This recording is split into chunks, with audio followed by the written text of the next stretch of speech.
Hello friends, welcome back everyone, welcome to my channel. और आज मैं लेकर आया हूँ सतीश चंद्र की बुक से 18वां चैप्टर, जिसमें हम देखेंगे मुगल काल में हमारा आर्थिक और सामाजिक जीवन क्या था। ठीक है फ्रेंड्स, तो इससे पहले कि अगर वीडियो किसी ने ना देखी हो तो वो देख ले चैनल की प्लेलिस्ट में जाकर। ठीक है फ्रेंड्स, तो चलिए back down our topic 16 chapter. ठीक है फ्रेंड्स, तो चलिए वीडियो स्टार्ट करते हैं। तो इसमें देखेंगे हमारा आर्थिक और सामाजिक जीवन, जब देश में अपने देश में मुगलों का शासन चल रहा था तो उस टाइम हमारी आर्थिक और सामाजिक जीवन कैसा था। ठीक है फ्रेंड्स, इस चैप्टर को भी हम एक कहानी की तरह पढ़ेंगे। ठीक है फ्रेंड्स, इस चैप्टर में जहाँ भी आपको समझाने लायक होगा वहाँ मैं समझाऊंगा, बट आप देखना कि जब मुगल शासन हमारे देश पर चल रहा था तो उस टाइम लोगों की क्या कंडीशन थी, कैसे व्यापार होता था। ठीक है फ्रेंड्स, क्या कुछ फसलें वगैरह होती थी, क्या कुछ उन पे टैक्स लगते थे, तो यही सब हम देखेंगे। तो चलिए, जो विभिन्न यात्री हमारे देश में आए हुए थे उन्होंने हमारे देश की जनता के बारे में, हमारे देश के बारे में क्या कहा। ठीक है फ्रेंड्स, तो चलिए, यहाँ हमारे लिए कुछ है नहीं तो यहाँ से स्टार्ट करते हैं, देखते हैं। पहला है जीवन स्तर, ग्रामीण जीवन पद्धति और जनसमूह। ठीक है फ्रेंड्स, तो चलिए देखते हैं। इस काल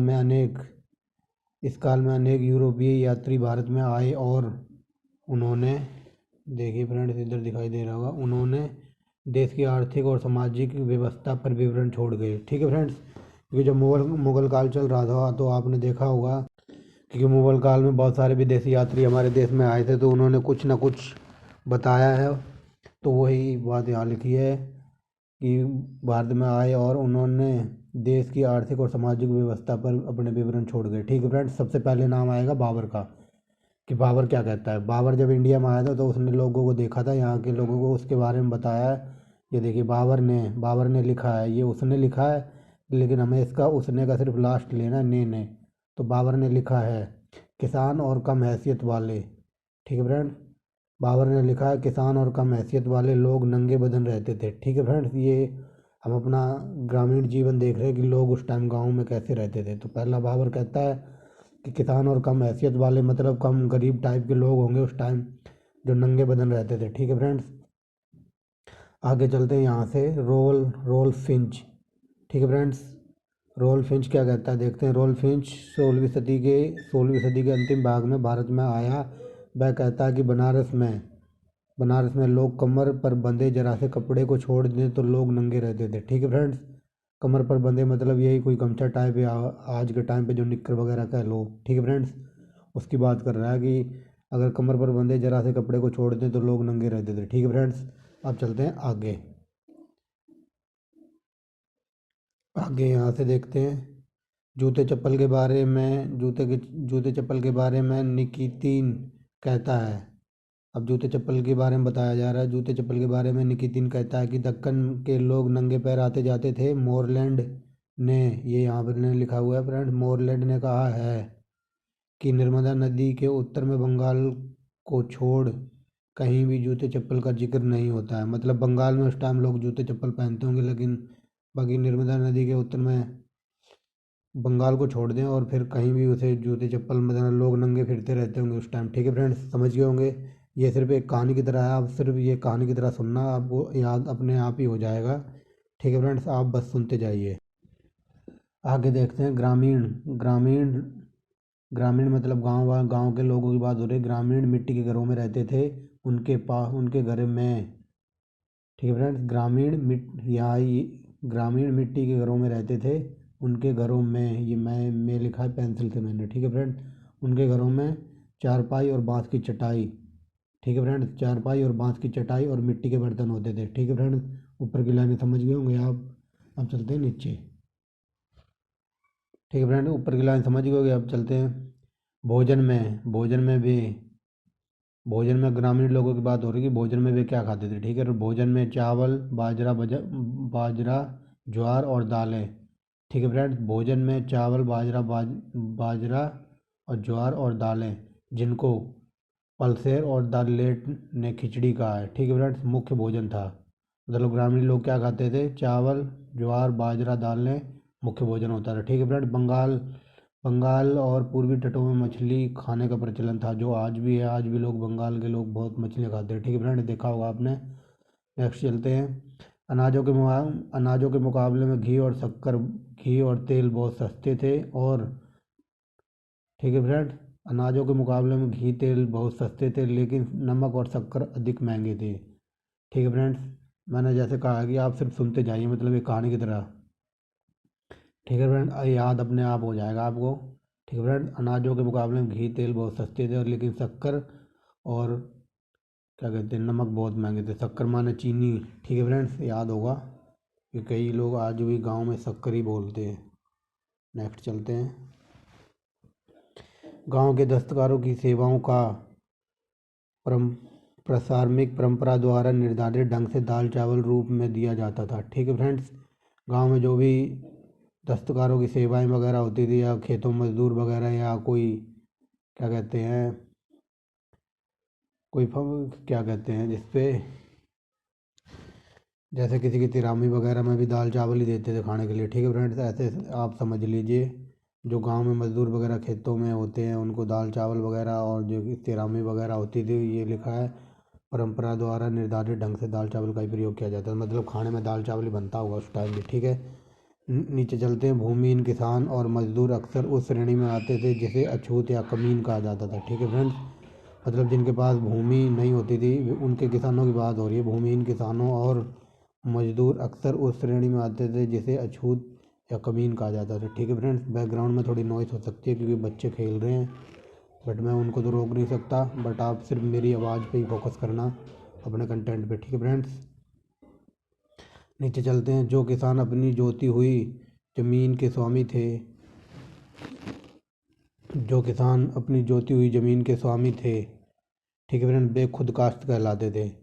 ये क्वेश्चन कई बार पूछा गया कि जिनके पीसीएस में कई बार ये क्वेश्चन ऐसे बना है कि जिनके पास मुगल काल में लोगों के पास अपनी ज़मीन होती थी, वो क्या कहलाते थे? वो खुद काश्त कहलाते थे। याद रखेंगे फ्रेंड्स। ठीक है फ्रेंड्स, जिनके पास अपनी ज़मीन होती थी, वे अपनी ज़मीन के स्वामी थे, उन्हें खुद काश्त कहते थे। वे माल गुजारी देते थे। ठीक है फ्रेंड्स, माल गुजारी देते थे। उनके पास को उनमें से कुछ के पास अनेक हल और बैल होते थे। ठीक है फ्रेंड्स, जिनको वे अपने गरीब भाइयों असमियों को किराए पर देते थे। मतलब किसी के पास बैल वगैरह हैं तो मतलब किराए वगैरह पे देते थे। जैसे आज के टाइम किसी के पास ट्रैक्टर है तो वो दे देता है कि भाई ले जा, 400 रुपये प्रति घंटा या 500 रुपये प्रति घंटा, जो भी है। ठीक है फ्रेंड्स, तो उसी टाइम बता रहा है कि जिनके पास गाय बैल वगैरह, ये बैल और हल होते थे, तो वो गरीब अपने से गरीबों को दे देते थे। ठीक है फ्रेंड्स, नेक्स्ट चलते हैं आगे। अब यहाँ से चलते हैं। अनुमान लगाया जाता है कि 17वीं शताब्दी के आरंभ में भारत की जनसंख्या लगभग 12.5 करोड़ थी। ठीक है फ्रेंड्स, 17वीं शताब्दी के आरंभ में, मतलब जब 17वीं शताब्दी स्टार्ट हुई तब भारत की जनसंख्या 12.5 करोड़ लगभग बताई जाती है। ठीक है फ्रेंड्स, अब देखेंगे क्या क्या फसलें होती थी हमारे यहाँ। यहाँ गेहूँ, चावल, चना, जौ, दाल, बाजरा आदि अनेक फसलें की खेती होती थी। ठीक है, और उन फसलों की भी खेती होती थी, यही लिखा है फ्रेंड्स, और उन फसलों की भी जिनका उपयोग वस्तु निर्माण में किया जाता था। ठीक है फ्रेंड्स, समझ गए होंगे। मैंने कहा है कि ये ज़्यादा कुछ समझाने लायक नहीं है, बस आप पढ़ते जाइए। नॉर्मल सिंपल भाषा में लिखा है कि ग्रामीण जीवन कैसा था। ठीक है फ्रेंड्स, आगे चलते। कपास, नील चाय, लाल रंग, गन्ना, तिलहन आदि फसलों पर अधिक माल गुजारी देने पड़ती थी। मतलब ये जो कपास, चाय वगैरह होगी, गन्ना, तिलहन, इन पर मतलब अधिक टैक्स लगता होगा। ठीक है फ्रेंड्स, अधिक माल गुजारी देनी पड़ती है। ठीक है, अब चलते हैं नीचे। 17वीं सदी में दो नई फसलें जुड़ी, तंबाकू और मकई। ठीक है फ्रेंड्स, 17वीं सदी में दो नई फसलें, तंबाकू और मकई, जिसे आजकल मक्का बोलते हैं। ठीक है फ्रेंड्स, इस काल में ये दो नई फसलें 17वीं शताब्दी में आई।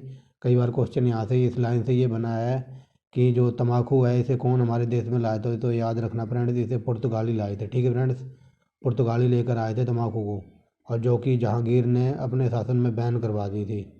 मतलब जहांगीर ने अपने शासन में तंबाकू पर बैन लगा दिया था कि कोई भी तंबाकू ना बेचेगा ना खाएगा। ठीक है फ्रेंड्स, और लेके आए थे पुर्तगाली, याद रखना है जो मैंने बताया। ठीक है फ्रेंड्स, इस काल में बंगाल में रेशम और टसर की खेती इतनी बड़ी कि चीन से रेशम मंगाने की आवश्यकता ही नहीं पड़ी। ठीक है फ्रेंड्स, रेस रेशम और टसर का व्यापार यहाँ पर आगे बढ़ गया। ठीक है फ्रेंड्स, तो मतलब चीन से मंगाना बंद कर दिया हमने। ठीक है फ्रेंड। फिर 18वीं सदी में आलू और काली मिर्च को अपनाया गया। ठीक है फ्रेंड। फिर 18वीं सदी में आलू और काली मिर्च को भी अपनाया गया। आलू, कई बार ये पूछते हैं कि आलू कौन लेके आया है हमारे देश में, तो आलू भी पुर्तगाली ही लाए थे। ठीक है फ्रेंड्स, याद रखेंगे। अब चलते हैं आगे। कुछ पड़ोसी देशों को अनाज निर्यात किया जाता था, मतलब इतना ज़्यादा हमारे देश में अनाज होता था कि हम पड़ोस के देशों को देते थे, जैसे अफ़गानिस्तान हो गया, बांग्लादेश हो गया, श्रीलंका, इनको। ठीक है फ्रेंड्स, याद रखेंगे, निर्यात किया जाता था। ठीक है। विशेषकर चावल और शक्कर, मतलब चावल और शक्कर इतने ज़्यादा होते थे कि पड़ोसी देशों को देना पड़ता था। नीचे हमारे लिए कुछ है नहीं, नहीं है, लास्ट की 2 लाइनें हैं।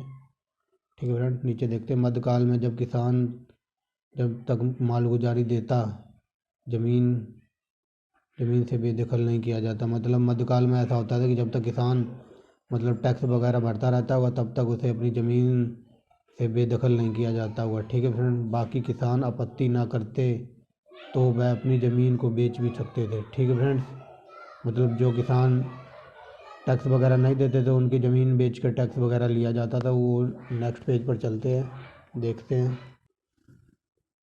तो यहाँ लिखा है जो आपत्ति नहीं करते तो वो बेच भी सकते थे। ठीक है फ्रेंड, उनकी मृत्यु के बाद उनके बच्चों अधिकार रूप से उनकी ज़मीन के वारिस होते थे। ठीक, मान लो कोई अगर मर गया तो उसके बच्चे वगैरह जो भी होंगे तो उनको वो ज़मीन दे दी जाती थी और उनको खेती करके उनसे टैक्स लिया जाता था। ठीक है फ्रेंड्स, इधर कुछ है नहीं हमारे लायक।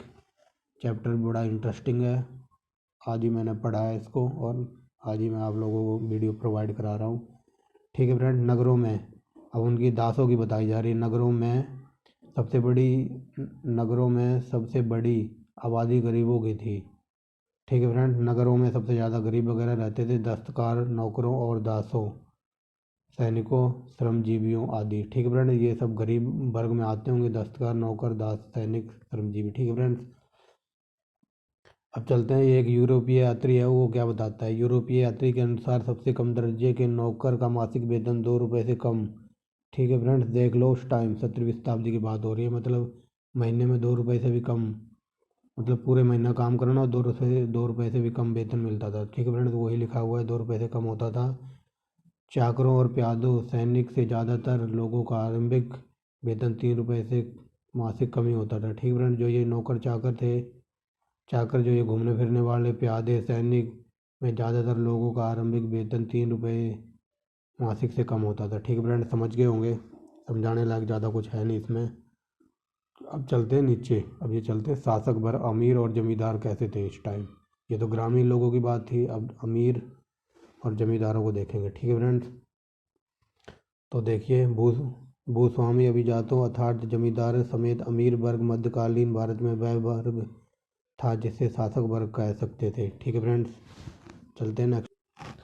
ठीक है फ्रेंड्स, फटाफट चलेंगे, नहीं वीडियो बहुत लंबी हो जाएगी, चैप्टर भी लंबा है बट इसमें ज़्यादा कुछ समझाने के लिए है नहीं। आरंभ में अधिकांश मुग़ल अमीर मुग़लों के अपने देश के थे। ठीक है फ्रेंड्स, जो आरंभ में अमीर वगैरह थे ना मुग़ल के, वो उनके ही देश के थे।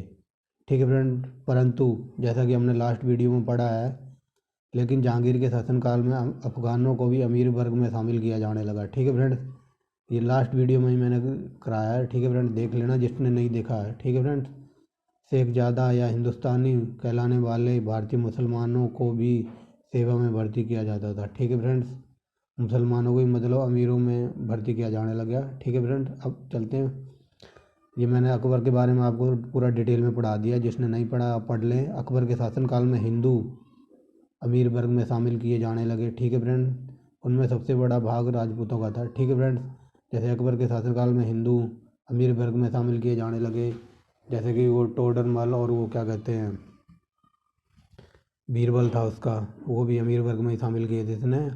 इसमें सबसे बड़ा भाग राजपूतों का था। ठीक है फ्रेंड्स, अकबर के शासनकाल में 1594 में अमीर वर्ग में हिंदुओं का भाग लगभग 16% था। ठीक है फ्रेंड्स, इसे याद रखेंगे, कई बार एग्जाम में क्वेश्चन ये बना कि अकबर के काल में हिंदुओं का प्रतिशत कितना था, तो 16% याद रखेंगे। और मैं अभी आपको क्लियर करा दूँ, जो शाहजहाँ के सबसे कम तो इसके काल में था अकबर के, लेकिन शाहजहाँ के काल में अगर पूछा गया है कई बार ग्रुप डी के एग्ज़ाम में या रेलवे के एग्ज़ाम में ऐसे क्वेश्चन बना कि शाहजहाँ के शासनकाल में हिंदुओं का प्रतिशत कितना था, 24% था।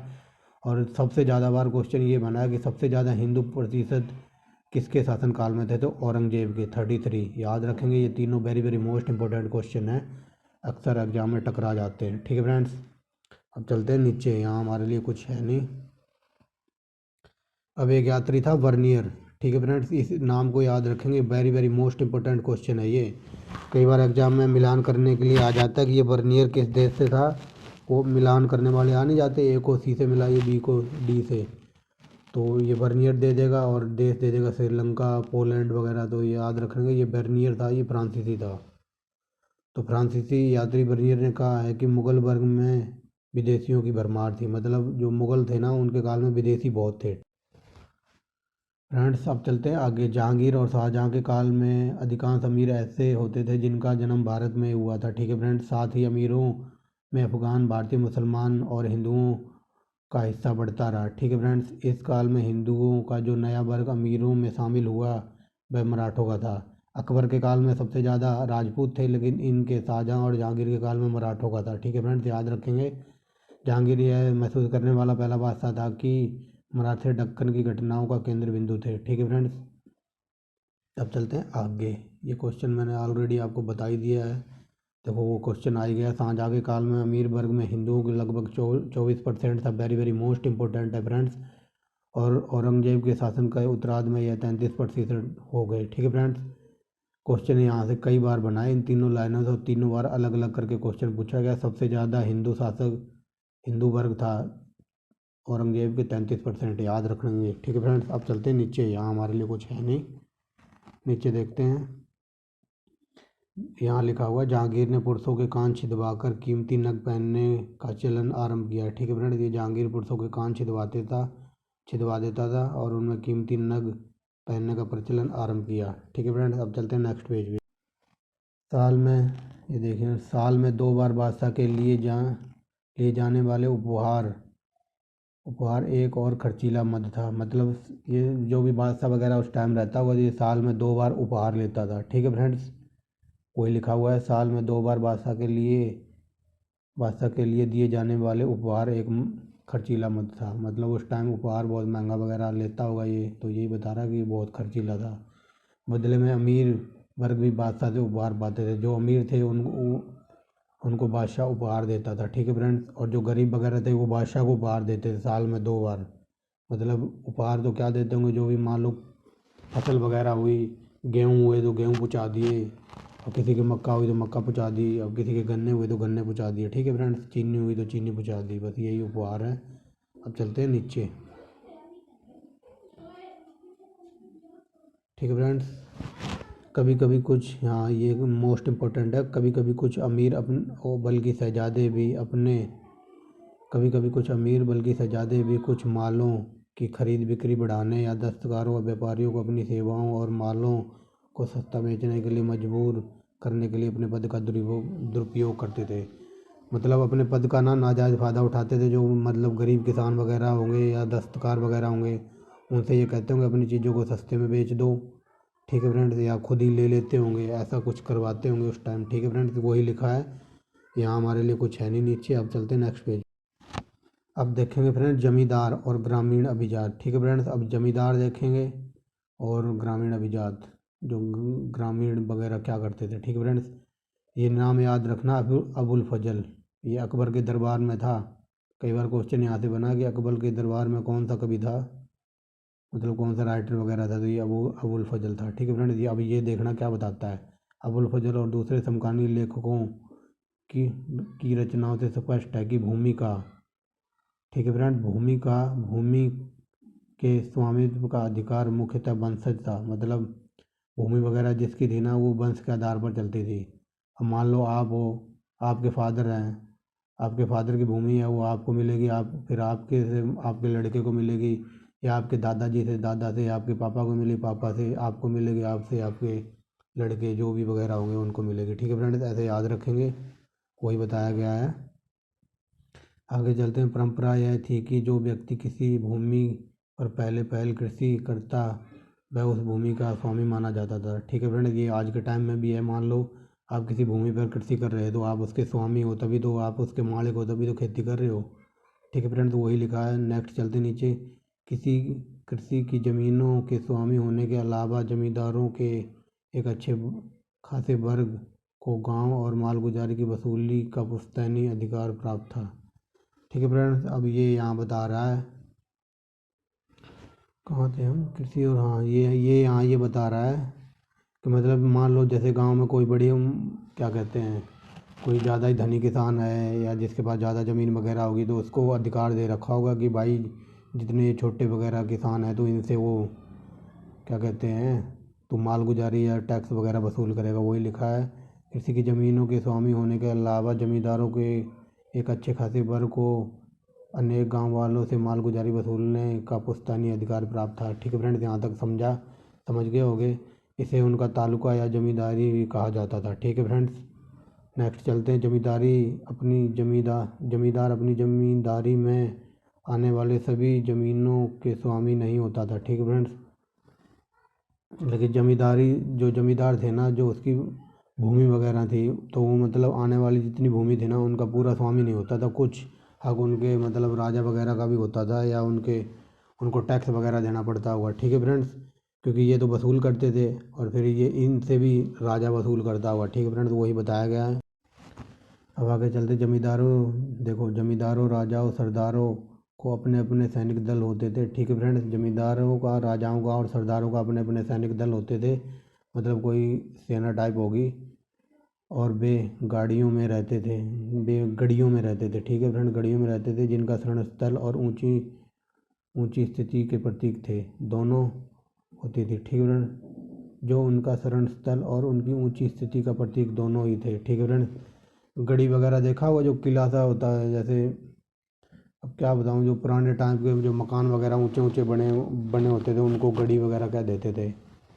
ठीक है फ्रेंड्स, अब आगे चलते हैं नीचे। यहाँ कुछ हमारे लिए है नहीं, यहाँ देखते हैं। जमींदार वर्ग बहुसंख्य और शक्तिशाली था। जो जमींदार वर्ग था ना वो बहुसंख्य और शक्तिशाली था तथा ये पूरे देश में देशमुख, पाटिल, नायक आदि विभिन्न नामों से जाने जाते थे। ठीक है फ्रेंड्स, याद रखेंगे, जमींदारों में भी कई नाम होते थे। देशमुख कहलाते थे, पाटिल कहलाते थे, नायक, विभिन्न देशों में विभिन्न मतलब राज्यों में विभिन्न नाम होते थे। ठीक है फ्रेंड, नेक्स्ट चलते हैं। अमीरों की तुलना में उनकी आय सीमित थी। छोटे जमींदारों का जीवन तो कमोबेश किसानों जैसा ही रह गया। ठीक है फ्रेंड, अमीरों की तुलना में जिनकी आय सीमित थी, छोटे किसानों का जीवन तो कमोबेश किसानों जैसा ही रह गया। मतलब जो छोटे वगैरह किसान होंगे उनका तो जीवन मतलब सिंपल ही रहा होगा। कामोवेश का क्या बताऊँ यहाँ, ऐसा समझ लो कि मान लो काम ढूंढते ढूंढते या मजदूरी करते करते ही उनका जीवन निकल गया। ठीक है फ्रेंड्स, कामोवेश का मतलब तो ऐसा मैंने नेट पे भी ढूंढा है, बस इसका मतलब ये बताता है कि इधर उधर जो घूम फिर के जैसे झाड़ी मजदूरी करते थे उनके जैसा ही रह गया। ठीक है फ्रेंड्स, जैसे कि आजकल झाड़ी मजदूर करने वाले रोज़ कमाने वाले रोज़ खाने वाले। ठीक है फ्रेंड्स, अब चलते हैं मध्यवर्ती तबका, जो मिडल मैन थे वो क्या थे। तो मिडल मैन के बारे में हमारे मतलब कुछ ज़्यादा खास बताया नहीं है इतिहास में, और ना ही कुछ इस पर प्रकाश पड़ा। तो वही देखिए, मध्यकालीन भारत में कोई मध्य वर्ग था या नहीं, इस पर काफ़ी बहस हो चुकी है। बर्नियर कहता है कि भारत में कोई मध्य स्थिति नहीं थी। ठीक है फ्रेंड्स, बर्नियर का नाम याद रखना, कई बार एग्जाम में टकरा जाएगा ये। फ्रेंड्स, क्वालिटी के बारे में बता दूंगा, आप ना 480 पिक्सल पे करके देखना, काफ़ी अच्छा दिखेगा। मैं ज़्यादा हाई क्वालिटी की वीडियो बनाता नहीं हूँ क्योंकि मैं अपने मोबाइल से ही वीडियो वगैरह शूट करता हूँ, क्योंकि अभी नया नया चैनल है। तो फ्रेंड्स, कई बार बोल चुका हूँ, ऐसे बोलना रोज़ रोज़ अच्छा भी नहीं लगता। क्वालिटी की बात मैंने बता दी, आप 480 पिक्सल पर देखना, बहुत ही अच्छा दिखेगा। और मैंने ठीक ही ठाक क्वालिटी का अरेंजमेंट किया हुआ है, 480 बेस्ट है और ज़्यादा क्लियर भी दिख रहा है। ठीक है फ्रेंड्स, चलिए बैक ऑन टॉपिक। अगर मध्य वर्ग में का अर्थ ऐसा समूह है जिसका जीवन स्तर अमीरों और गरीबों के बीच था, तो मुगल काल में ऐसे बहुत बड़े बड़े समूह थे जिनमें छोटे मनसबदार, मामूली दुकानदार थे और उस्ताद कारीगरों का एक छोटा सा मगर महत्वपूर्ण समूह था शामिल था। ठीक है फ्रेंड्स, ये अब बता रहे हैं कि मुगल काल में अगर मध्य वर्ग का ऐसा समूह था जिसमें जीवन स्तर पर अमीरों और गरीबों के बीच था, मतलब ये बता रहा अमीरों के और गरीबों के जो बीच में थे ना मिडिल मैन, उनके बारे में बता रहा था। मिडिल मैन किन किन को इन्होंने बताया है? मनसबदार, मामूली दुकानदार, उस्ताद कारीगरों का एक ऐसा समूह था। ठीक है फ्रेंड्स, इनको बताया। इनमें पेशेवर वर्ग भी शामिल था। हकीम, अग्रणी, संगीतकार, कलाकार, इतिहासकार, विद्वान, काजी और धर्मशास्त्री और विशालकाय उद्दीमनाय, नहीं ये तो है ही नहीं, धर्मशास्त्री तथा छोटे कारिंदे कलम नवीसों की एक बड़ी तादाद थी। ठीक है फ्रेंड्स, इसमें ये मिडिल मैन में इन्होंने ये गिनाए। हकीम था अग्रणी, संगीतकार, कलाकार, इतिहासकार, विद्वान, काजी, धर्मशास्त्री, पंडित वगैरह जो भी होंगे, और छोटे कारिंदे यानी छोटे कारीगर, कलम नवीसों की एक बड़ी तादाद थी। ठीक है फ्रेंड्स, समझ गए होंगे आप लोग। आगे चलते हैं। बहुत से व्यक्तियों का निर्वाह यानी गुजारा के लिए ज़मीनों के छोटे छोटे टुकड़े दिए जाते थे। मतलब जो कि कुछ बहुत ही ज़्यादा गरीब होंगे तो उनको ज़िंदगी चलाने के लिए या खर्चा चलाने के लिए ज़मीन के छोटे छोटे टुकड़े दिए जाते थे। ठीक है फ्रेंड्स, ऐसे भूदान को मुग़ल शब्दावली में मदद मास, वेरी वेरी मोस्ट इम्पोर्टेंट है। ये कई बार PCS एग्जाम में पूछा गया है कि मुग़ल काल में जो गरीब लोगों को या लोगों को भूमि दान में दी जाती थी उसे क्या कहते थे? उसे मदद मास कहते थे। ठीक है फ्रेंड्स, याद रखेंगे, मदद मास। और राजस्थान में शासन कहते थे। ठीक है friends, very very most important term है। अब आप लोग देख ही गए होंगे कि जो IAS PCS की तैयारी करते हैं उनको नॉलेज डीप में इसलिए होती है क्योंकि वो हर चीज़ फैक्ट में पढ़ते हैं। ठीक है फ्रेंड्स, आगे चलते हैं। अब देखेंगे व्यापार कैसा था इनके काल में भारत में। ठीक है फ्रेंड्स, भारत का, देखो यहाँ से लिखा, भारत का अंतर क्षेत्रीय व्यापार में शिद्दत थे। ठीक है फ्रेंड्स, क्योंकि भारत का व्यापार बहुत ही ज़्यादा उस टाइम क्लिष्ट था, बहुत ही एक नंबर सॉलिड था। अब देखना क्या क्या होता था। भारत का अंतर क्षेत्रीय व्यापार शिद्दत थे। ठीक है फ्रेंड्स, तो कुछ क्षेत्र स्थानीय खुदरा व्यापार में। ठीक है फ्रेंड्स, पहले वालों को सेठ, बोरा या मोदी या दूसरे वालों को व्यापारी या बनिक कहा जाता था। ठीक है फ्रेंड्स, ये बताया गया कि भारत में व्यापार का क्षेत्र बहुत ही अच्छा था, शिद्दत थे। तो कुछ स्थानीय खुदरा व्यापारी थे, मतलब कुछ स्थानीय मतलब वहीं गांव वाले व्यापारी थे। पहले वालों को सेठ, बोरा या मोदी या दूसरे वालों को बनिक या बनिया कहा जाता था। बनिक का मतलब बनिया होता है। ठीक है फ्रेंड्स, ठीक है, नेक्स्ट चलते हैं। वस्तुओं के खुदरा व्यापार करने के अलावा बनिक गांव और कस्बों में अपने गुमास्ते भी बिठाते थे। ठीक है फ्रेंड्स, जिनकी सहायता से वे अनाजों और नकदी फसलों को खरीदते थे। मतलब इनको बनियों के बारे में बताया गया है। ठीक है फ्रेंड्स, कि जो ये बनिए वगैरह होते थे ये इनको गांव में, मतलब ये उनके आदमी तैनात होते थे। मतलब मंडी लगती होगी तो उसमें नकदी अनाजों की, जिनकी सहायता से वे अनाजों और नकदी फसलों को खरीदते थे। ठीक है फ्रेंड्स, ये देखिए अब दिखाई देगा, समझ गए होंगे फ्रेंड्स। अब चलते हैं आगे। सॉरी फ्रेंड्स, यहाँ एक लाइन मिस हो गई थी। ये देखो यहाँ बंजारे नाम से ऐसे व्यापारियों की एक श्रेणी थी। ठीक है फ्रेंड्स, कुछ बंजारे व्यापार भी थे। अब देखते हैं बंजारे क्या करते हैं। जो थोक माल को एक स्थान से दूसरे स्थान तक ले जाने में शिद्दत है। ठीक है फ्रेंड्स, आपको पता ही वो बंजारे कभी यहाँ डेरा लगा लिया, 10-12 दिन रुक गए कहीं, फिर यहाँ से चले गए कहीं और डेरा लगा लिया। उसी के हिसाब से बताया गया कि ये माल को एक स्थान से दूसरे स्थान ले जाते थे बड़ी आसानी से। अब चलते हैं आगे। ठीक है फ्रेंड्स, अब दिखाई देगा, ये देखिए, खाद्य पदार्थ और उनके अनेक प्रकार के कपड़े का व्यापार इस काल में अंतर क्षेत्रीय व्यापार में सबसे महत्वपूर्ण थी। ठीक है फ्रेंड्स, जो खाद्य पदार्थ और अनेक प्रकार के कपड़ों का व्यापार में इस काल में अंतर व्यापार में सबसे महत्वपूर्ण वस्तु थी। बंगाल में शक्कर, चावल तथा मलमल और रेशम के वस्त्रों का निर्यात भी करता था। ठीक है फ्रेंड्स, बंगाल की बात हो रही, बंगाल से रेशम और मलमल के वस्त्रों का निर्यात करता था। कोरोमंडल तट है, अब इधर की बात करते हैं, तमिलनाडु साइड की। कोरोमंडल तट पर कपड़ा उत्पादन का केंद्र बन चुका था तथा वह गुजरात से भारी व्यापार करता था। ठीक है फ्रेंड्स, अब चलते हैं आगे। गुजरात विदेशी माल का प्रवेश बिंदु था। वह उत्तर भारत को बारीक कपड़े और रेशम को पटोला कहा जाता हुआ उस टाइम। ठीक है फ्रेंड्स, पटोला बेचता था।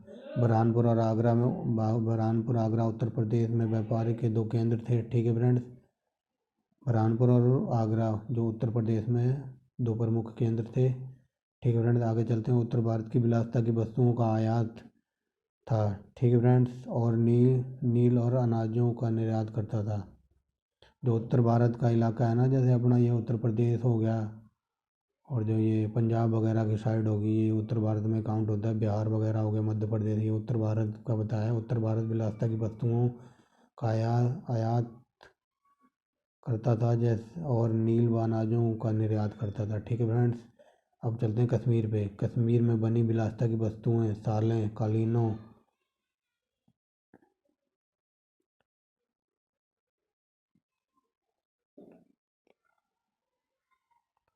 ठीक है फ्रेंड्स, क्या कहते हैं, सालों, कालीनों आदि का वितरण केंद्र था। जैसे कश्मीर की शॉल वगैरह होगी, ये कालीन वगैरह हो गए। ठीक है फ्रेंड्स, उनकी बात बताई जा रही है। अब नेक्स्ट चलते हैं। यहाँ हमारे पास कुछ है नहीं, अब यहाँ देखते हैं। यह काम हुंडियों के जरिए किया जाता था। हुंडी एक साक्ष्यपत्र होती थी जिसके जिसकी एक विशेष अवधि भी बीतने पर बट्टा काटकर अदायगी की जाती थी। ठीक है फ्रेंड्स, हुंडी वो होता होगा जैसे कोई, जैसे क्या बताऊँ अब आपको, जैसे कोई रसीद वगैरह होती थी। ठीक है फ्रेंड्स, हुंडी एक साक्ष्यपत्र होती थी जिस पर एक विशेष अवधि बिताने के बाद बट्टा काट कर अदायगी की जाती थी। मतलब हुंडी को देखकर, मतलब फिर उस पर थोड़ा टैक्स वगैरह घटाकर लेन देन होता होगा। ठीक है फ्रेंड्स, आगे चलते हैं। जो जो सराफा मुद्रा के विनिमय में सिद्ध थे। ठीक है, वे हुंडी का जो सराफा मुद्रा में विनिमय के सिद्ध थे, जो हुंडी का, नेक्स्ट पेज पे लिखा है, हुंडियों का कारोबार भी करते थे। वे निजी बैंकों की तरह अमीरों की जमा राशियाँ रखते थे और उधार पर चलाते थे। ठीक है फ्रेंड्स, आगे चलते हैं। नेक्स्ट इधर अब देखते हैं क्या क्या था।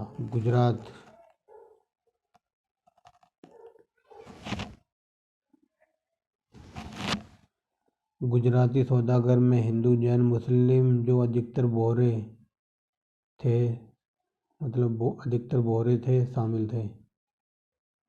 ठीक है फ्रेंड्स, राजस्थान में ओसवाल, महेश्वरियों और अग्रवालों को मारवाड़ी कहा जाने लगा। पश्चिम एशिया में स्थलीय व्यापार मुल्तानियों, अफगानियों और खत्रियों के हाथों में था। ठीक है फ्रेंड्स, ये इनकी कास्ट वगैरह बताई जा रही है।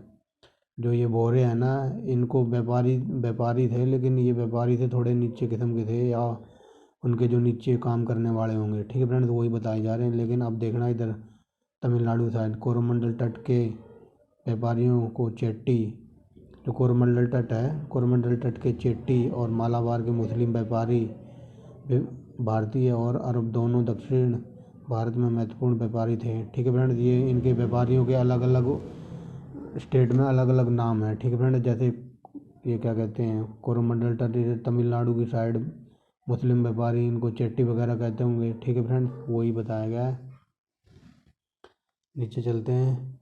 सूरत के व्यापार पर अनेक दशकों तक बीरजी बोरा का वर्चस्व रहा। ठीक है फ्रेंड्स, यहाँ सूरत में कोई बीरजी बोरा नाम का कास्ट वगैरह या व्यापारी होंगे। ठीक है फ्रेंड्स, उनका वर्चस्व था। अब देखना आगे। इसी तरह कोरोमंडल तट पर मलय, चेट्टी, काशी, बिरन्ना और सुच्चा रम्मा चेट्टी बेहद धनी समझे जाते थे। ये तमिलनाडु साइड के या दक्षिण भारत के व्यापारी होंगे, जिनका नाम देख लो, चेट्टी, काशी, बिरन्ना, सुच्चा रम्मा चेट्टी बेहद धनी समझे जाते थे। ठीक है फ्रेंड्स, अब चलते हैं नीचे, देखते हैं। फैलावदार और मजबूत मकानों में इनके बारे में बताया जा रहा है। जो ये क्या कहते हैं व्यापारी है ना, इनके बारे में बताया जा रहा है कि ये रहते कैसे थे। ठीक है फ्रेंड्स, फैलावदार और मजबूत मकानों में, इधर में लिखा हुआ है मैंने पेंसिल से, धनी सौदागर रहते थे। ठीक है फ्रेंड्स, फैलावदार और मजबूत मकानों में धनी सौदागर रहते थे, लेकिन मामूली व्यापारी अपनी दुकानों के ऊपर बने मकानों में रहते थे। ठीक है फ्रेंड्स, समझ गए होगे। नीचे हमारे लिए कुछ है नहीं। ठीक है फ्रेंड्स, ऊपर भी हमारे कुछ लिए है नहीं। आधे पेज में मैंने पढ़ रखी है बुक, इसलिए आपको बता रहा हूँ। लेकिन मैं बता रहा हूँ ना, आप पढ़ने बैठोगे ना तो आप तो देख के ये कहोगे पढ़ तो लूँगा, बट कुछ आपके समझ नहीं आना एक बार में, दो बार में। जब तक आप इसे 2-3 बार नहीं पढ़ोगे ना ढंग से मन लगा के, फिर तब जाके आपके कुछ समझ आएगा। जैसे कि मैंने 3-4 बार ये पढ़ा है, फिर जो भी समझ में आया मतलब मोस्ट इम्पोर्टेंट जो भी टॉपिक है उसे पेंसिल से किया है मार्क। ठीक है फ्रेंड्स। हर सौदागर अब देखना है यहाँ से आगे। हर सौदागर समुदाय अपना अगुआ अर्थात नगर सेठ होता था, जो उनकी तरह से स्थानीय अधिकारियों से बातें कर सकता था। मतलब हर मतलब समुदाय में हर एक उसमें कोई नगर सेठ होता था। मतलब हर नगर में एक सेठ वगैरह होता था जो जो स्थानीय अधिकारी थे ना उनसे बातें कर सकता था। मतलब वो कोई प्रॉब्लम वगैरह शेयर कर सकता था, जो भी दिक्कत वगैरह होती थी वो बता सकता था। ठीक है फ्रेंड्स। अब चलते हैं नीचे। भारत में 7वीं सदी में व्यापार और वाणिज्य के प्रसार, मुगल शासन में देश में राजनीतिक एकीकरण तथा एक विशाल क्षेत्र कानून व्यवस्था की स्थापना एक और महत्वपूर्ण कारण थी। ठीक है फ्रेंड्स। जो मुगल काल की बात हो रही, मुगल काल में जो 7वीं शताब्दी में जो भी व्यापार या राजनीतिक करणीकरण, विशाल क्षेत्र और कानून व्यवस्था का इसका एक स्थापना एक महत्वपूर्ण मतलब कारण बताया है। ठीक है फ्रेंड्स। अब मुगलों के बारे में बात हो रही है। मुगलों ने सड़कों और सरायों पर ध्यान दिया, जैसा कि मैंने पीछे पढ़ाया है। जैसे शाहजहाँ ने बहुत सारे सराय और सड़कें वगैरह बनवाई थी, वही बता रहा है। मुगलों ने सड़कें और सराय बनवाई थी जिससे संचार आसान हुआ। मतलब व्यापार कैसे होगा? व्यापार तो ऐसे ही होगा जैसे सड़कें बढ़िया होंगी तो आने जाने में कोई दिक्कत नहीं होगा। माल धड़ाम से इधर धड़ाम से उधर, मतलब फट से इधर फट से उधर, आने जाने में कोई दिक्कत ही नहीं है। ठीक है फ्रेंड्स। तो वही बात बताया जा रहा है, जिससे संचार आसान हुआ। वस्तुओं पर एक समान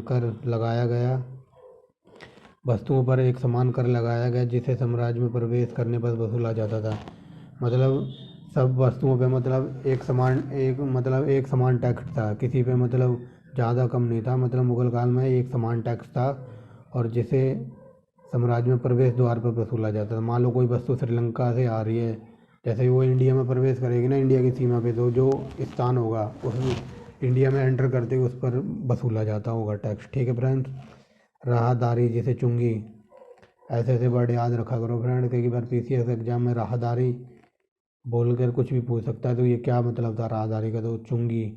ठीक फ्रेंड्स। चुंगी माने करी होता है। राहदारी को गैर कानूनी करार दिया गया। ठीक है फ्रेंड्स। मुगलों ने देश भर में फैली टकसालों में उच्च शुद्धता वाले सोने के सिक्के चलवाए। ठीक है फ्रेंड्स। सोने के नहीं, चांदी के। ठीक है फ्रेंड्स। मुगलों ने देश में जितनी टकसालें थी वहाँ उच्च शुद्धता वाले सिक्के डलवाए। कोई भी व्यापारी अपनी चांदी लेकर टकसाल में जाता था और बट्टा काटकर उसके सिक्के डलवा लेता था। मान लो कोई व्यापारी होगा, उसके पास 2 किलो चांदी है, तो वो कहता होगा कि मुझे अपने सिक्के डलवाने हैं चांदी के, तो मतलब कुछ परसेंट उसका काट के मतलब अपना खर्चा निकाल के उसको सिक्के डाल के दे देता होगा। वही बात यहाँ लिखी है। ठीक फ्रेंड। नीचे कुछ है नहीं हमारे लिए। अब देखते हैं रोल फिंच के अनुसार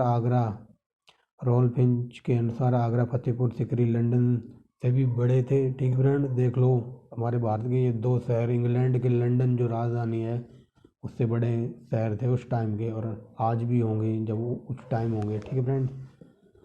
रॉल फिंच के अनुसार आगरा और फतेहपुर सिकरी लंदन से भी बड़े थे, जो उन दिनों यूरोप के सबसे बड़े नगरों में से एक था। ठीक है फ्रेंड्स।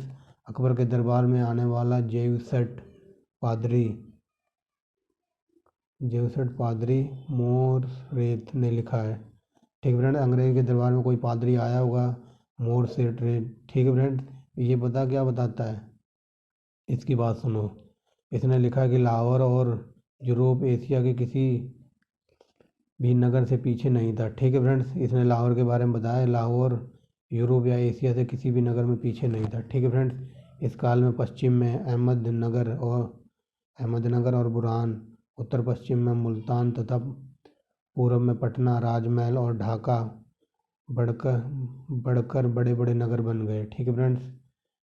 इस काल में पश्चिम में अहमदनगर, बुरहान और उत्तर में मुल्तान और पूर्व में पटना, राजमहल और ढाका बढ़कर बड़े बड़े नगर बन गए, मतलब व्यापारिक केंद्र बन गए।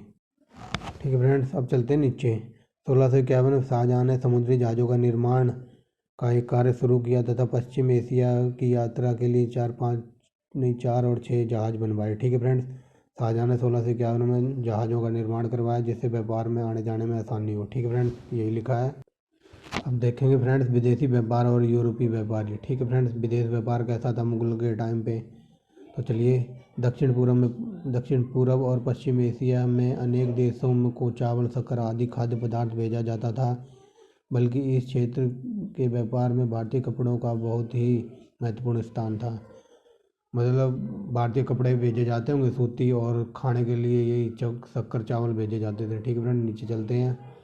भारत भारत को भारत जिन वस्तुओं का आयात करता था। ठीक है फ्रेंड्स, भारत में जो चीज़ें नहीं थी वो बाहर से मंगाता था, उन चीज़ों की बात हो रही है। भारत जिन चीज़ों का आयात करता था वे थी टीन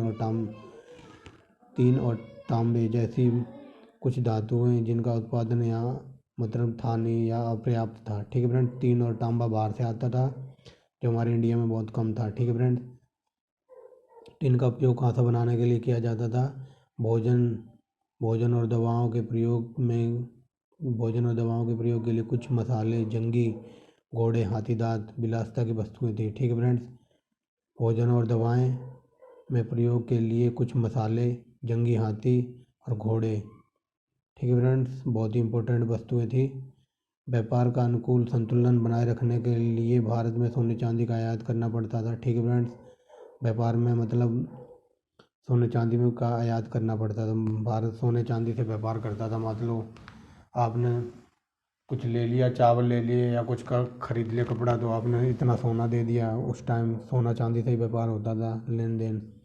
अब ये बर्नियर फिर आ गया। अब बर्नियर देखो क्या कहता है, समझना इस लाइन को। बर्नियर के अनुसार दुनिया के हर भाग में घूमने के बाद सोना चांदी अंततः भारत में दफन हो जाता है। मतलब इतना हमारे देश में सोना चांदी था।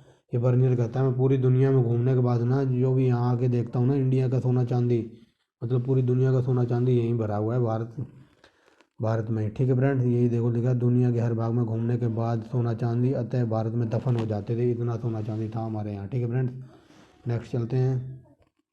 15वीं सदी के अंतिम वर्षों में पुर्तगालियों का लिखा है फ्रेंड्स। ये पुर्तगालियों का आगमन, तीखे पुर्तगाली विरोध के बावजूद डचों ने 1606 में गोलकुंडा के सुल्तान से एक फरमान हासिल करके मसूलीपट्टनम को अपना अड्डा बना लिया। ठीक है फ्रेंड्स, क्या कहते हैं 15वीं शताब्दी के अंतिम वर्षों में पुर्तगाली इंडिया में आए, लेकिन इनका डचों के साथ आते ही लड़ाई हुई। डच आए, इनके बाद डचों के साथ लड़ाई हुई।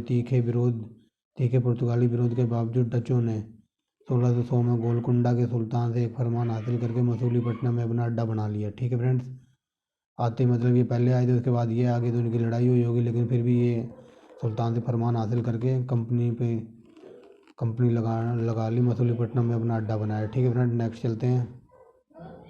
कोरोमंडल तट पर बनने वाले कपड़े दक्षिण पूर्व एशिया के सबसे अधिक लोकप्रिय थे और उनकी लदाई सबसे सस्ती थी। ठीक है फ्रेंड, दिखाई दे रहा होगा। इसलिए डच मसूलीपट्टनम से दक्षिण में कोरोमंडल तट की ओर बढ़े। ठीक है फ्रेंड्स, अब चलते हैं आगे। ठीक है फ्रेंड्स, अब सही दिखाई दे रहा होगा क्योंकि सूरज छुप गया तो स्क्रीन लाइट वैसी हो गई थी सूरज ढलने के बाद। ठीक है फ्रेंड्स, अब सही दिखेगा। अब डच उनसे भिड़ गए, इन्होंने मतलब मसूलीपट्टनम में अपने पैर जमा लिए। ठीक है फ्रेंड्स, अब डचों के साथ अंग्रेज भिड़ जाएंगे। डचों की तरह अंग्रेज भी मसालों के व्यापार के लिए पूर्व में आए, लेकिन तब उनका सामना डचों की दुश्मनी से हुआ। ठीक है फ्रेंड्स, मसाला द्वीपों में पहले ही पैर जमा चुके थे। ये डचों की बात हो रही है। ठीक है फ्रेंड्स, उनका सामना डचों की दुश्मनी से हुआ, जो यहाँ लिखा हुआ है फ्रेंड, जो मसाला द्वीपों में पहले ही पैर जमा चुके, तो अंग्रेजों ने भारत में ही अपना ध्यान केंद्रित किया। मतलब इन्होंने सोचा छोड़ो मसाले को, पूरे इंडिया पे ही अपनी नज़र जमा ली इन्होंने। तो ये लिखा हुआ, तो अंग्रेजों ने भारत पर ही अपना ध्यान केंद्रित किया।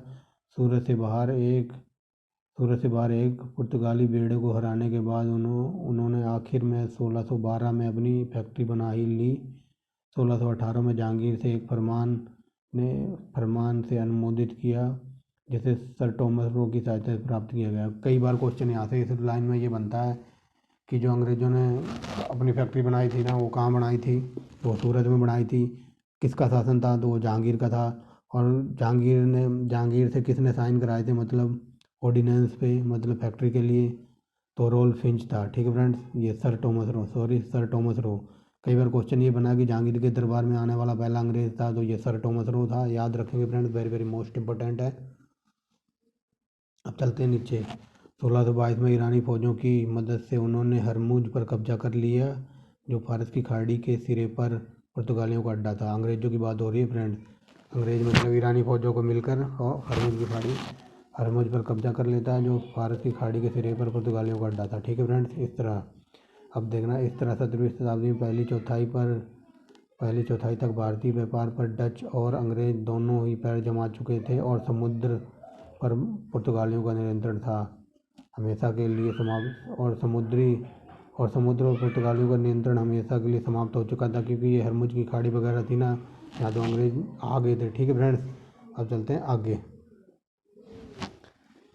व्यापार में यूरोप कंपनी का भाग भारत में विदेश व्यापार का केवल एक छोटा सा ही हिस्सा रहा। ठीक है फ्रेंड्स, व्यापार में यूरोपीय कंपनी का भाग भारत में विदेश व्यापार का एक छोटा सा ही हिस्सा था। ठीक है फ्रेंड्स, इन्हें मतलब हमारे इंडिया में क्या चल रहा है, कुछ भी लेना नहीं था ना, इन्हें से बस पैसे से मतलब था। हमारा मतलब पैसे, प्रॉफिट चाहिए, बस पैसे से मतलब था। ये अपना खुद भी कमा रहे थे और कमा कमा के इंग्लैंड को भेज रहे थे। ठीक फ्रेंड्स, लेकिन किसी दिन मैं डिटेल में पढ़ाऊँगा, जब मैं मॉडर्न वो पढ़ाऊँगा ना, मॉडर्न हिस्ट्री, उसमें देखना फ्रेंड्स, जब डिटेल में पढ़ेंगे। भारतीय कम मुनाफे पर 10 से 15% पर भी काम करने के लिए तैयार हो जाते थे, जबकि ऊपरी लागत फैक्ट्रियों की लागत, जंगी जहाज़ें आदि पर खर्च पूरा करने के लिए डच न्यूनतम 40 से 50% मुनाफे आवश्यक माने जाते थे। ठीक है फ्रेंड्स, मतलब भारतीय लोग मतलब थोड़े पैसों पर ही काम करने लग जाते होंगे, जबकि जो ये डच वगैरह थे, ये काफ़ी मुनाफा इनको हो रहा था। 40 से 50% मुनाफे की आवश्यकता मानते थे। ठीक है फ्रेंड्स, मतलब ये डच व्यापारी ये कह रहे हैं कि भारत को जो भी 10% 15% पे जो भारतीय कम रुपए में काम कर रहे हैं ना, इनके खर्चे को निकाल के भी हम 40-50% ज़्यादा ही कमा रहे हैं, ये बताया गया है। ठीक है फ्रेंड, इन कारणों से और अपने कामकाजों की लागत कम करने के लिए वे भारतीय सौदागरों को मालों और अपने जहाज़ों पर लादने लगे। ठीक है फ्रेंड्स, मतलब भारत के लोगों को जहाज़ों पर लादने लगे, क्योंकि सस्ते मजदूर थे और इनसे ही सारा काम करवाया जाता था। ये लिखा है, भारतीय सौदागरों के मालों को अपने जहाज़ों पर लादने लगे। ठीक है फ्रेंड्स, अब आगे चलते। ठीक है फ्रेंड्स, देखना ये क्या क्या लादते हैं जहाज़ के ऊपर, यहाँ से देखते हैं। आरंभ में काली मिर्च के अलावा प्रमुख व्यापार नील का था, जिसका उपयोग ऊनी कपड़ों की रंगाई के लिए किया जाता था। ठीक है फ्रेंड्स, जो आज भी होता है। सबसे उपयुक्त नील वह पाया जाता था जो सरखेज, गुजरात और आगरा के पास बयाना में पैदा किया जाता था। ठीक है फ्रेंड्स, उच्च किस्म का नील सरखेज और आगरा गयाना में पैदा किया जाता था। अंग्रेजों ने जल्द ही कॉलिक कैलिको कैलिको माने मोटा सूती कपड़े को कैलिको कहते थे। ठीक है फ्रेंड्स, याद रखेंगे, कैलिको को मोटा सूती कपड़ा कहते थे। कहलाने वाले भारतीय वस्त्रों को यूरोप में निर्यात करना शुरू कर दिया। ठीक है फ्रेंड्स, आगे चलते हैं। 1640 में कोरोमंडल तट का निर्यात गुजरात के निर्यात के बराबर हो चुका था, जो और 1660 में, मतलब 20 वर्षों के बाद 1660 तक गुजरात से 3 गुना हो गया, और मसूलीपट्टनम और सेंट जॉर्ज, जो बाद में मद्रास के रूप में विकसित हुआ, इस व्यापार के मुख्य केंद्र थे। ठीक है फ्रेंड्स, नेक्स्ट चलते हैं। एक सेकंड, अब दिखाई दे रहा होगा फ्रेंड्स। 1650 में अंग्रेज हुगली के किनारे और बालासोर उड़ीसा में पैर जमा चुके थे। ठीक है फ्रेंड्स, और वहाँ के कपड़ों के अलावा कच्चे रेशम और शक्कर का निर्यात करने लगे। एक और मध्य सोरे का निर्यात, जो बारूद के यूरोपीय स्रोतों में पूरक बन गया। ठीक है फ्रेंड्स, और उसे यूरोपगामी जहाज़ों पर स्थिरक बैलास्ट के रूप में प्रयुक्त किया जाता था। ठीक है फ्रेंड्स, अच्छी किस्म का सोरा बिहार में पाया जाता था। ठीक है फ्रेंड्स, अब आगे चलते हैं नीचे। इंग्लैंड में इस स्थिति के खिलाफ प्रतिक्रिया होने के फलस्वरूप 1701 में फारस, चीन, ईस्ट इंडीज़ मतलब अपने इंडिया की बात हो रही, ईस्ट इंडीज़ अर्थात भारत के सभी चित्रित, रंगे हुए, छपे हुए, दाग बनाए हुए सूती कपड़ों का प्रतिबंध लगा दिया गया। ठीक है फ्रेंड्स, मतलब भारत के कपड़े इतने फेमस हो गए थे क्योंकि इंग्लैंड में बेचा जाने लगा, लेकिन वहाँ जाके प्रतिबंध लगा दिया गया। देखो ये लिखा हुआ ना, कपड़ों पर प्रतिबंध लगा दिया गया। छपे हुए कपड़ों की जगह सफ़ेद भारतीय सूती वस्त्रों का आयात 1701 में बढ़कर 9.5 लाख स्थान था। ठीक है फ्रेंड, देख लो भारतीय कपड़ा कितना विदेश में महंगा बेचता था और कितनी डिमांड थी। 1701 में बढ़कर 9.5 लाख थान, जो 1719 में उछल कर 20 लाख थान तक हो गया। ठीक है फ्रेंड्स, इतनी डिमांड थी हमारे वहाँ यहाँ के कपड़ों की। अब आगे चलते हैं। व्यापार की एक नई मद, कॉफ़ी यानी कहवा, जो यमन में पैदा की जाती थी। लाहौर और मुल्तान में भारतीय स्थलीय व्यापार का केंद्र थे। ठीक है फ्रेंड्स, ईरान सेबे, बुखारा और समरकंद, और दक्षिणी रूस बाकू और वोल्गा नदी के मुहाने पर स्थित अयस्त्रखान में भारतीय व्यापारियों की एक बड़ी बस्ती थी। मतलब ये बता रहा है कि ईरान के बुखारा और समरकंद और दक्षिणी रूस में बाकू और वोल्गा नदी के किनारे अस्त्रखान में भारतीय व्यापारियों की बड़ी बस्ती थी। मतलब रूस में भी और ईरान में भी भारत के व्यापारियों की बस्ती थी। ठीक है फ्रेंड, जो मॉस्को के साथ व्यापार करते थे। यारकंद और खोतान, आधुनिक सिंकियांग, ठीक है फ्रेंड, में भी भारतीय व्यापारियों की बस्ती थी, जो पंजाब, कश्मीर, लद्दाख के रास्ते चीन के साथ व्यापार करते थे। ठीक है फ्रेंड्स, ये क्या कहते हैं, यारकंद और खोतान, जो जो आज के टाइम पे ये बोला जाता है ना, क्या कहते हैं, सिंकियांग, ये चाइना का है। ठीक है फ्रेंड, चाइना में भी व्यापारियों की बस्ती थी इंडिया के। ठीक है फ्रेंड्स, अब चलते हैं, ये लास्ट पैरा है हमारा। यह जहाँ भारतीय व्यापारों की वृद्धि हुई, वहीं देश में सोने चांदी की आमद और तेजी रही। ठीक है फ्रेंड, फलस्वरूप 17वीं शताब्दी में के पूर्वार्ध में कीमतें लगभग दुगनी हो गई। इससे संभवतः गांवों के पुराने परंपरागत संबंध कमजोर हुए तथा कुलीन वर्ग और भी धन प्रेमी और लोभी और खूंचूस बन गए। ठीक है फ्रेंड, इसका कहने का मतलब ये, जब व्यापार बढ़ा तो व्यापार होता था सोने चांदी से। ठीक है फ्रेंड, सोने चांदी में मतलब तेजी आई, ये लिखा हुआ है। सोने चांदी की आदम और तेज रही। ठीक है फ्रेंड्स, जिसमें 17वीं शताब्दी में जो गरीब वर्ग थे, मतलब गांव वाले थे, तो वो और भी जो गरीब थे वो तो और गरीब हो गए। देखो ये लिखा है ना, कमज़ोर हो गए। और जो अमीर वर्ग थे, जो व्यापार वर्ग थे, वो मतलब धन प्रेमी हो गए, लोभी बन गए और खून चूसने लगे लोगों को, गरीब लोगों का। ठीक है फ्रेंड्स, तो आई होप ये चैप्टर कंप्लीट हुआ। इसके बाद हम 18वां 19वां चैप्टर देखेंगे। नीचे हमारे लिए कुछ है नहीं, तो फ्रेंड्स बहुत ही मेहनत लगती है वीडियो बनाने में, और शायद इससे बढ़िया मैं आपको नहीं पढ़ा सकता। और आप लोगों ने यूट्यूब पे देखा होगा कि इतनी डीप में जाकर कोई नहीं पढ़ाता इतने फैक्ट में। ठीक है फ्रेंड्स, तो वीडियो अच्छी लगी हो तो लाइक एंड शेयर करना। मिलते हैं नेक्स्ट वीडियो में। Thanks for watching the video and bye bye. क्योंकि अब मैं लाइक एंड शेयर करना तो बोलूँगा नहीं, आप लोग करते हो नहीं, तो बोलने का कोई फ़ायदा है नहीं। ऐसी वीडियो आती रहेंगी। Thanks for watching the video and bye bye.